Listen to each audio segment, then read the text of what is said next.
نبی صلی اللہ علیہ وسلم کی خدمت. یہ میں ٹاپک کمپلیٹ کرتا ہوں, جب چل پڑا ہے نا اتنا ہو گیا تو اس کو مکمل. آپ نے جو بھائی موضوع دیا وہ کہاں گئے بھائی نے پرچی دی تھی, وہ میں اس پہ ضرور بیان, آپ جمعے کے بیان میں آتے ہیں, میں انشاءاللہ اس پہ ضرور, میرے ذہن میں پہلے سے یہ ٹاپک تھا, میں اس پہ ضرور بات کروں گا انشاءاللہ. تو خوب سمجھ لو. دیکھو نبی صلی اللہ علیہ, ابھی صحت کی بات چلی ہے نا, تو اکارڈنگ ٹو اسلام کیا کہتا ہے اس بارے میں, وہ چند چیزیں نوٹ کر لو تو وہ آپ کو زندگی پر فائدہ پہنچائیں گی. نبی صلی اللہ علیہ وسلم نے فرمایا کہ 2 آدمیوں کا کھانا, ایک آدمی کا کھانا 2 کے لیے کافی ہے. طعام الواحد یکفی لاثنین, ایک آدمی کا کھانا 2 کے لیے کافی ہے. یہ صحیح حدیث ہے. جتنے میں 2 آدمی, ایک آدمی سیر ہوتا ہے نا, اس میں اصل میں 2 کے لیے کافی کا کیا مطلب, سیر تو نہیں ہوتے, لیکن جتنی آپ کو انرجی چاہیے, جتنا آپ کو زندہ رہنے کے لیے, ایک مناسب لائف گزارنے کے لیے جتنی خوراک چاہیے, تو جتنا ایک آدمی کھا رہا ہے وہ کتنے کھانا شروع کر دیں, 2 کھانا شروع کر دیں تو وہ کافی ہو جائیں گے. اور ہمارے ہاں جتنا ایک کھاتا ہے, جتنا ایک کو کی خوراک ہے تو وہ 2 کی کھاتا ہے. وہ اس حدیث پہ کیسے عمل کر رہا ہے, الٹا. جتنا ایک میں سیر ہو جاتا ہے نا, حدیث تو کہہ رہے ہیں تم ایک میں جتنا پیٹ بھر جاتا ہے تو آدھے میں اس کا آدھا کر دو. اور میں آپ کو بتاؤں, جب آپ آدھا کرو گے نا, پھر جو آپ گوشت کی یخنی پیو گے, اوہ جو ہمارے نبی نے یوم نہر میں, مزہ آئے گا آپ کو. صحیح ہے نا, مزہ آئے گا, مزہ آئے گا. تو آدھا کر لو اس کو. اور نبی صلی اللہ علیہ وسلم کی خدمت میں ایک کافر آیا, آپ صلی اللہ علیہ وسلم اکرام کرتے تھے, چاہے مسلم ہو غیر مسلم. آپ صلی اللہ علیہ وسلم نے اس کو دودھ پلایا. ہمارے ہاں دودھ پیا جاتا ہے ناشتہ کرنے کے بعد, 2 پراٹھے کھانے کے بعد, پھر آپ 1 گلاس دودھ پیتے ہیں اور کہتے ہیں کہ کیلشیم ملے گا, فیٹ ملے گا.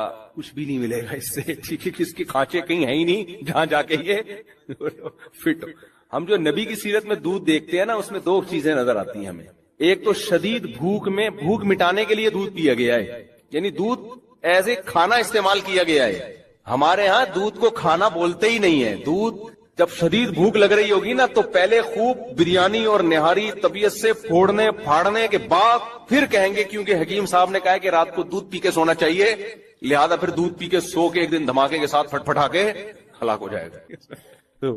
تو ہم نبی کی سیرت میں دیکھتے ہیں, غزوہ احد میں دیکھو نا, سب صحابہ کو شدید بھوک تھی, تو حضرت ابو ہریرہ رضی اللہ تعالیٰ عنہ کو نبی نے حکم دیا, یہ دودھ کا ایک پیالہ آیا ہے نا. شدید بھوک تھی صحابہ کو, 2 3 دن کے سے بھوک لگ رہی تھی, پیٹ پہ پتھر باندھے ہوئے تھے. تو آپ نے کیا فرمایا, حضرت ابو ہریرہ کہتے ہیں کہ ایک ہی پیالہ تھا, تو نبی صلی اللہ علیہ وسلم نے حکم دیا کہ دائیں طرف سے پلانا شروع کرو. تو کہتے ہیں میں نے سوچا کہ میں اتنا مجھے بھوک لگ رہی, میرے حصے میں تو کچھ بھی نہیں آئے گا, اللہ نے برکت اتنی رکھی تو سب نے سیر ہو کے پیا اس کو. حضرت ابو ہریرہ کے برکت دے دی اللہ نے, ایک معجزہ نبی کا ظاہر ہوا. حضرت ابو ہریرہ نے پیا, کہتے ہیں اور پیو, سیر ہو گئے حضرت ابو ہریرہ رضی اللہ تعالیٰ. اس طرح کی اور بہت ساری ہمیں مثالیں ملتی ہیں کہ شدید بھوک میں, بھوک کس سے مٹائی ہے, دودھ سے. پھر دودھ جزو بدن بنتا ہے, اور ایسا ٹھا کر کے جا کے باڈی کو لگتا ہے نا. تو 2 چیزیں نبی نے بھوک میں استعمال کیا, دوسری چیز تازہ دودھ استعمال کیا آپ صلی اللہ علیہ وسلم نے, بوائل دودھ نہیں استعمال کیا, یعنی جہاں تک ہماری معلومات ہے تازہ دودھ. اب میرے یہ کلپ چلایا گیا, کسی نے کہا دیکھو لوگوں کو کچا دودھ پینے کا مشورہ دے رہا ہے جراثیم والا, تو دودھ کچا جب پیو جو فوراً نکالو اور فوراً پی جاؤ. اگر رکھ لیا تو پھر کچے کا نہیں, ہم بھی کہتے ہیں بھائی وہ تو ڈاکٹر لوگ بولتے ہیں اس میں. اور پھر خاص طور پہ جو گوالا تو کچا بھی پلا رہا ہے نا, تو اس میں گوالا بھی تو دے رہے ہیں نا دودھ. تو بھینس جتنا دے رہی ہے اس میں گوالا کا بھی اتنا اپنا خون پسینہ شامل ہے, گوبر کی چھینٹیں اور پتہ نہیں کیا کہ اس کو تو لازمی اپنی گائے ہو, اپنی بکری ہو, اور تمیز سے تھن دھو کے تمیز سے نکالا ہو, تو وہ کچا ہی بہترین ہے. وہ آپ میرے مشورے پہ پی کے دیکھیں, آپ کو بوائل میں اور کچے میں زمین آسمان کا فرق لگے. آپ ایسے ٹماٹر ہونا شروع ہو جاؤ گے, پیٹ بہت اچھا ہو جاتا ہے, بہت سارے فائدے ہوتے ہیں. تو ہمارے نبی نے ہمیشہ دودھ حلب الشاتا, دودھ نکالا اور دودھ پیا, کچا پیا ہے. تو یہ 2 چیزیں. خیر, تو میں عرض کر رہا تھا کہ کچھ لوگ آئے آپ صلی اللہ علیہ وسلم کی خدمت میں, تو ان میں غیر مسلم بھی تھا, تو آپ نے اس کا اکرام کس سے کیا, بھوک لگ رہی تھی سب کو, تو آپ نے دودھ پلایا.